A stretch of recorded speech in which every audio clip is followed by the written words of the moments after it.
She said I could never afford a woman like her. 2 years later, I bought the company that fired me for her husband. That's not just revenge. That's balance. Before I tell you how it happened, make sure you subscribe, like, and leave a comment, because this one's about losing everything and coming back for more than just payback. It started like most stories do. Ordinary, quiet, nothing special. I was 35, working a regular job at a mid-sized tech company in Chicago. Nothing flashy, nothing glamorous, but stable. I handled client accounts, spent most of my time behind a screen, crunching numbers, sending reports. I wasn't rich, but I was steady. My wife, Amanda, liked the comfort at first. The dinners out once in a while, the vacations we could afford every couple of years. But over time, I started noticing the small changes. The sighs when I'd talk about work. The way she'd roll her eyes when I said, maybe next year. She'd dress up more when she went out with friends. Stay out later, check her phone with that guarded look people get when they've already mentally left a relationship. I wanted to believe it was just a phase. Every couple goes through rough patches, right? Then one night, at a dinner party with some of her friends, it happened. We were sitting around a polished oak table, wine glasses clinking, laughter filling the air. Amanda was radiant. She always was when there were people watching. One of her friends, a woman named Lisa, asked her how we met. Before I could even open my mouth, Amanda smirked and said, "He was just this sweet guy from work. He couldn't really afford me, but I figured I'd give him a chance."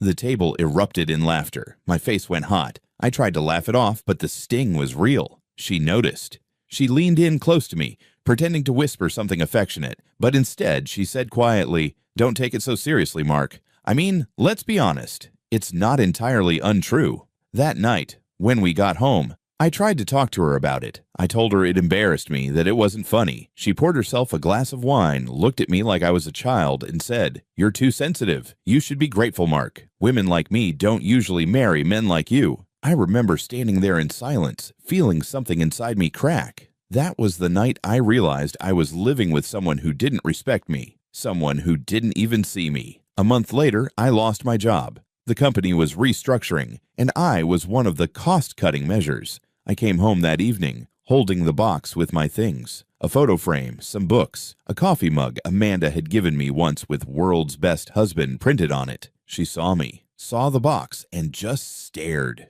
"You're kidding," she said. "You actually lost your job." I nodded. Her expression turned from disbelief to irritation. "I can't live like this, Mark. You promised stability. I can't be married to a man who doesn't know how to win." I told her I'd figure something out, that it was temporary. She just shook her head and said the words I'll never forget. "You'll never be able to afford a woman like me." I should have known better. She packed her things 2 days later. No tears, no goodbye. Just slammed the door and drove off in the car that, ironically, I was still making payments on. I didn't chase her. I didn't beg. I just stood in that empty apartment, surrounded by silence, and made a promise to myself. If she thought I couldn't afford her, I'd build something so big, so undeniable, that no one could ever say that to me again. Not her, not anyone. Those first few months were hell.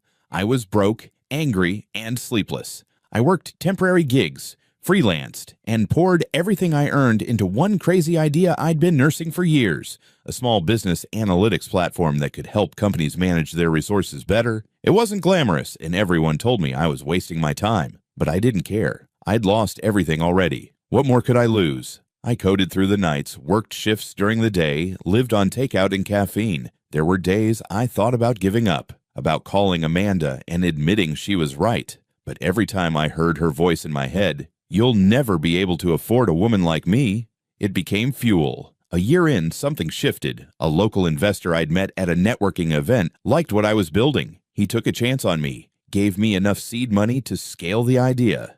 That was the start. My little startup, the one everyone laughed at, began to grow. Slowly at first, a few clients, then more. We moved into a small office, hired a team. I worked harder than I ever had in my life. I wasn't just chasing success. I was rebuilding my soul. And then one morning, while reviewing a list of potential acquisition targets, I froze.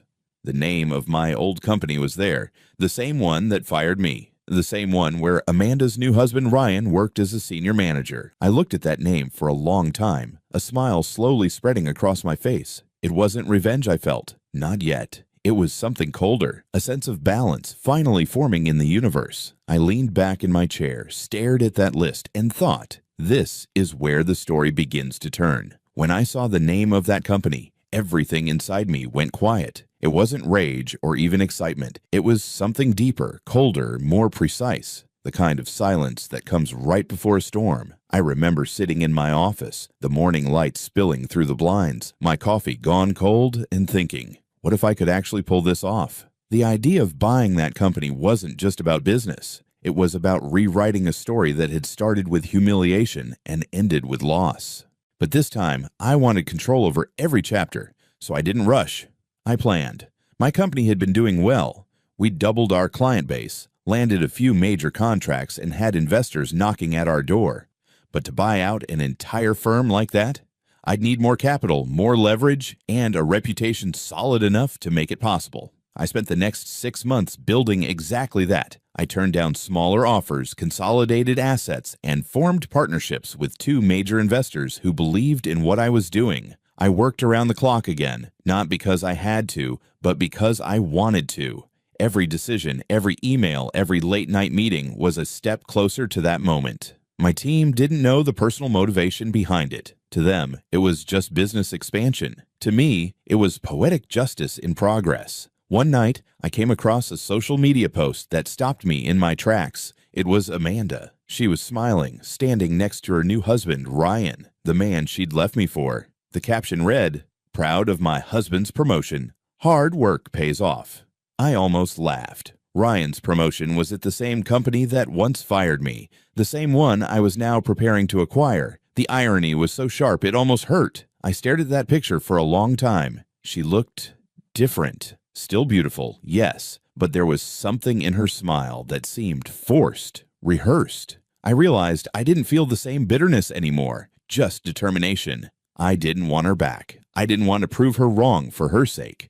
I wanted to prove to myself that I could build something no one could take away again. By the end of that year, I was sitting in a meeting with a board of directors, the same board that had once voted to let me go. Only this time, I was on the other side of the table. My company had made an offer to buy them out. The numbers were strong, the valuation solid, and the timing perfect. They were struggling with debt, management turnover, and a loss of investor confidence. My acquisition proposal was exactly what they needed. I remember watching the executives whisper among themselves, their eyes darting toward me, trying to place where they'd seen me before. When the CEO finally realized, his expression shifted. He remembered. "You worked for us, didn't you?" he said, his voice uncertain. I smiled and nodded.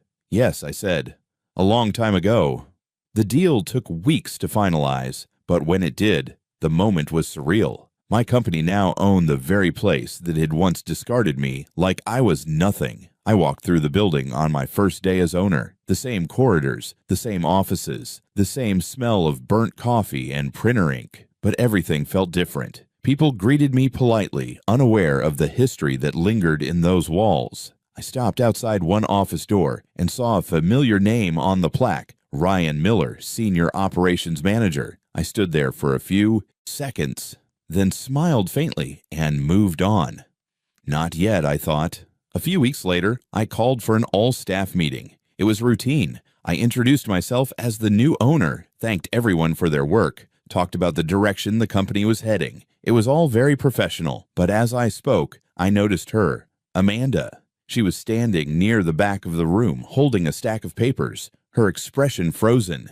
She was there visiting her husband, probably waiting for him to finish work. Her eyes widened the second she realized who was speaking. For a brief moment, I saw the color drain from her face. I didn't acknowledge her then. I finished the meeting, thanked everyone again, and walked past her without a word. I could feel her gaze burning into me, but I didn't turn around. That evening, after everyone had left, I was in my office reviewing paperwork when there was a knock at the door. I didn't look up.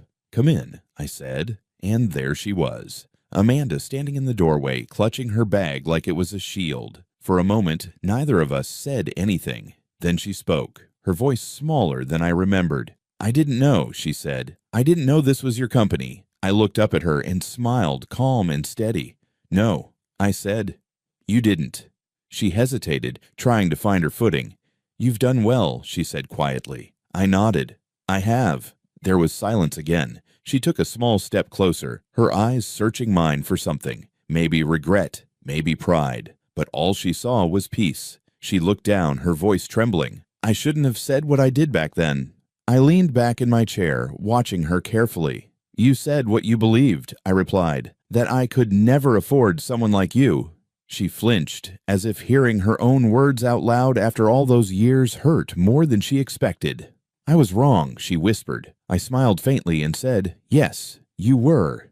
But that wasn't the end of it, because what happened next made even that moment look small in comparison. The universe had one more twist waiting, one she never saw coming. The day after our brief conversation, I couldn't shake the image of Amanda's face as she stood in my office. She looked lost, uncertain, almost fragile. For years, I had imagined what it would feel like to face her again, to see her reaction when she realized what I had become. I thought it would feel like victory, that I would walk away satisfied, triumphant. But the truth was different. What I felt wasn't triumph. It was closure. It was quiet. Still, life had a strange sense of irony, and I was about to see just how far that irony could go. A few weeks after that meeting, the company's HR department informed me that Ryan's division had been underperforming. He was managing one of the key operational branches, and the reports were clear: declining productivity, missed deadlines, poor morale. Normally, I would have left it to the department heads to handle, but this was different. The situation called for a direct review.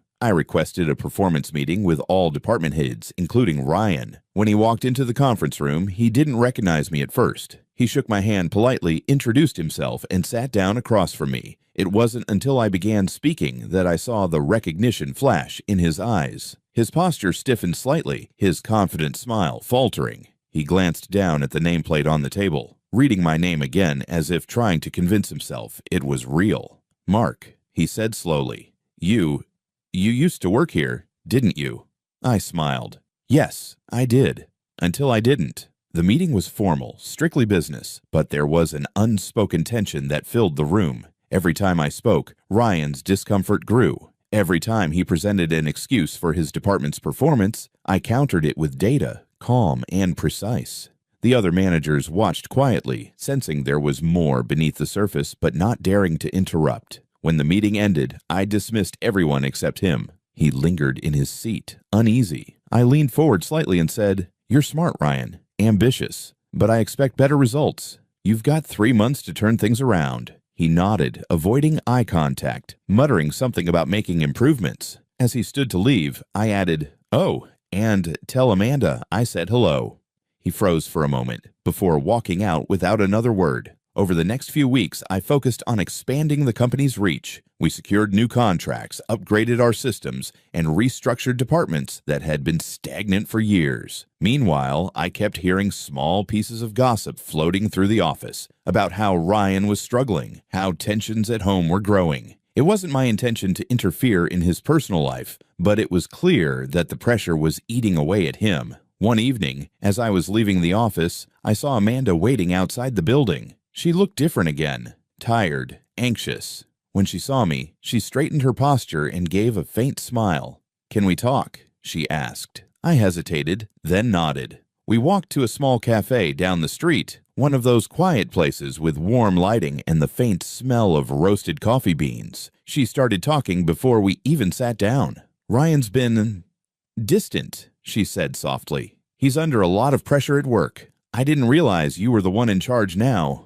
I stirred my coffee and said nothing. She looked at me, her eyes glassy. "He's not like you," she said finally. "You were always steady. You never gave up, even when things were hard.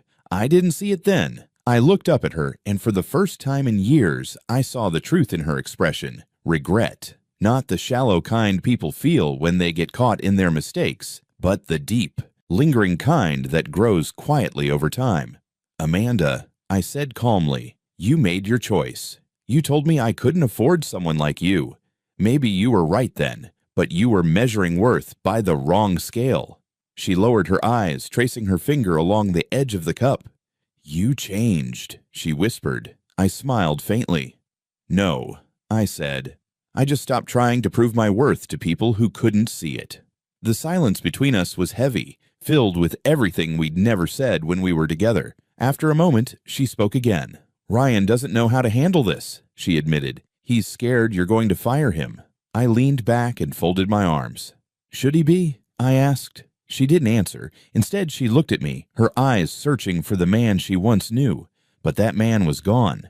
She left him behind years ago when she walked out the door. Now she was staring at someone she couldn't recognize, someone she'd helped create, though she didn't know it then. A few weeks later, Ryan made a crucial mistake. A major client pulled out of a contract due to poor communication and missed deliverables from his department. It cost the company a significant amount of money. The board demanded a response, and as CEO, the responsibility to act fell on me. I called Ryan into my office. He looked nervous, his tie slightly loosened, his face pale. I laid out the facts, the reports, the losses, the client's statement. He tried to explain, to shift blame, but it was no use.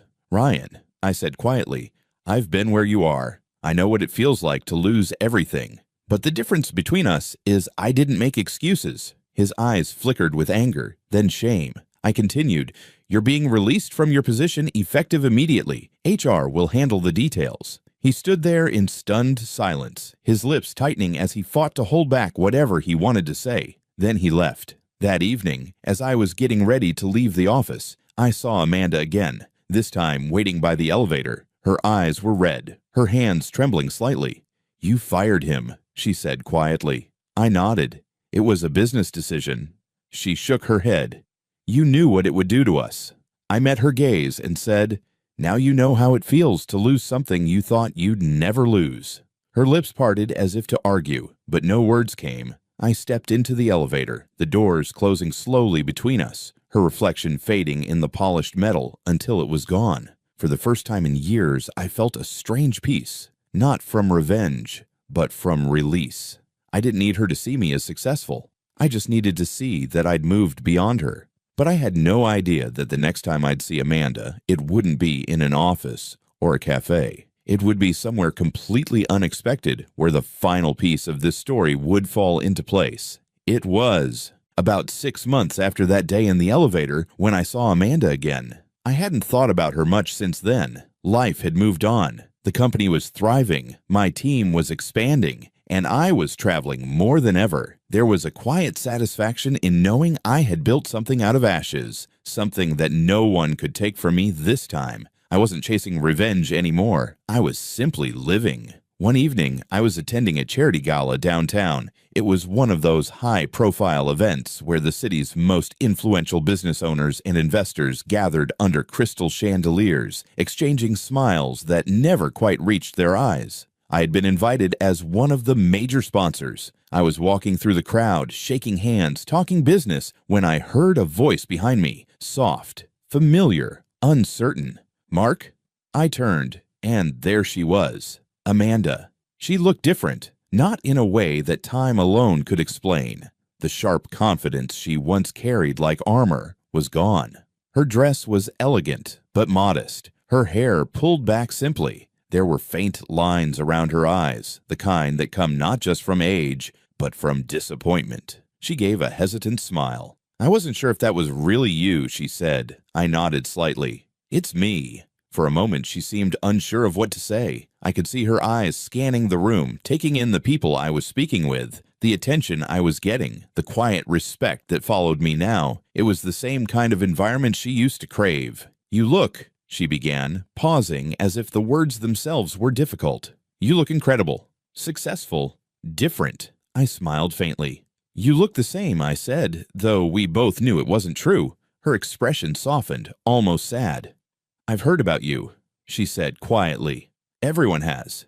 You've built something amazing. I thanked her politely, keeping my tone calm, measured. She hesitated, then took a small step closer. Ryan and we're not together anymore, she admitted.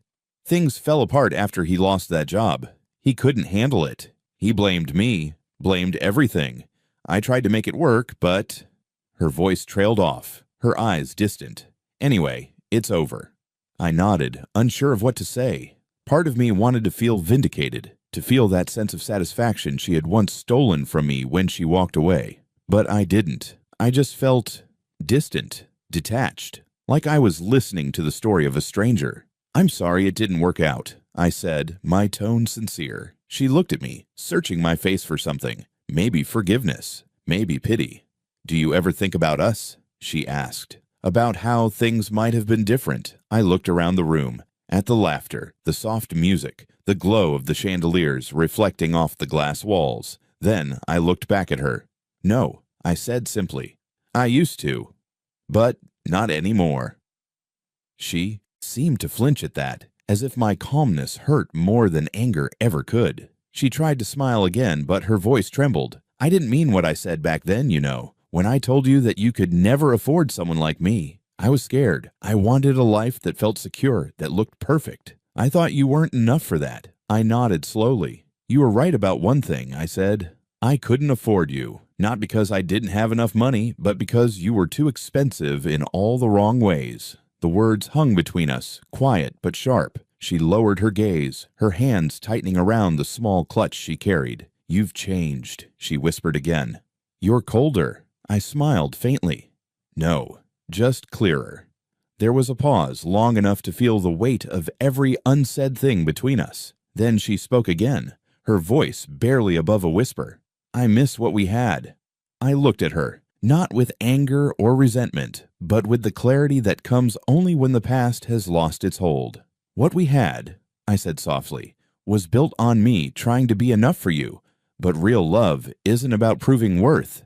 It's about recognizing it." She didn't respond. Her eyes shimmered under the lights, but she blinked away whatever emotion was rising. The host announced the next segment of the evening, an auction for charity, and the sound broke the silence between us. I excused myself politely and stepped away, leaving her standing there among the glittering crowd. As I moved through the rest of the night, people congratulated me, shook my hand, thanked me for my company's sponsorship. But my thoughts drifted, not to Amanda, but to the younger version of myself. The man who once believed love could fix what wasn't broken. The man who thought being quiet was the same as being weak. That man was gone, and in his place stood someone who had learned that sometimes silence is louder than shouting, that dignity outlasts revenge, and that self-worth doesn't need validation from anyone else. A few days later, I received a handwritten note delivered to my office. The handwriting was familiar, neat, deliberate. It was from Amanda. It read simply, "You were right. I was wrong. I hope someday I find the kind of peace you have. I'm happy for you." I placed the note in a drawer, not out of sentiment, but as a reminder of where I'd been and how far I'd come. Life continued, and so did I. I expanded the business, took on new ventures, and found new people who didn't see me as lucky to have them, but as someone worth standing beside. Every once in a while, when I'd think back to those words she once said, "You'll never afford someone like me," I'd smile, not out of bitterness, but out of gratitude. Because sometimes the cruelest words are the ones that teach you exactly what you're capable of. And if there's one thing I've learned, it's this. Success isn't about proving someone wrong, it's about proving yourself right. If you enjoyed this story, don't forget to subscribe, like, and leave a comment. Tell me, have you ever been told you weren't enough and then prove them wrong? Because sometimes the best revenge isn't saying a word. It's letting your silence speak for you.